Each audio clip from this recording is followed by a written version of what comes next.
মামা যাবেন? হ্যাঁ যাও। তুমি হ্যাঁ মই। তুমি রিকশা চালাও? আবার মনে কি বলতে আছে, মুই তো ছোটবেলা থেকে রিক্সা চালাই। আপনার কোনো সমস্যা?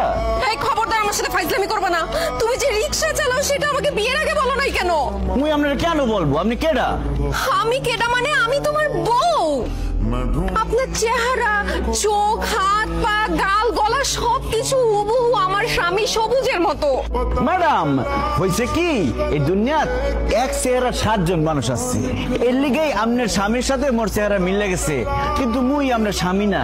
দোস্ত বাদ দে তো, তোর স্বামী রিক্সা চালাতে যাবে কেন? এইটা তো স্বামী না, চল তো। আচ্ছা ভাই আপনি আপনার শার্ট দেন, কারণ আমার স্বামীর বুকের মধ্যে একটা জন্ম দাগ আছে, কালো দাগ।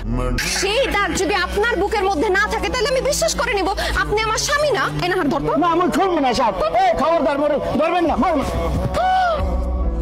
দোস্ত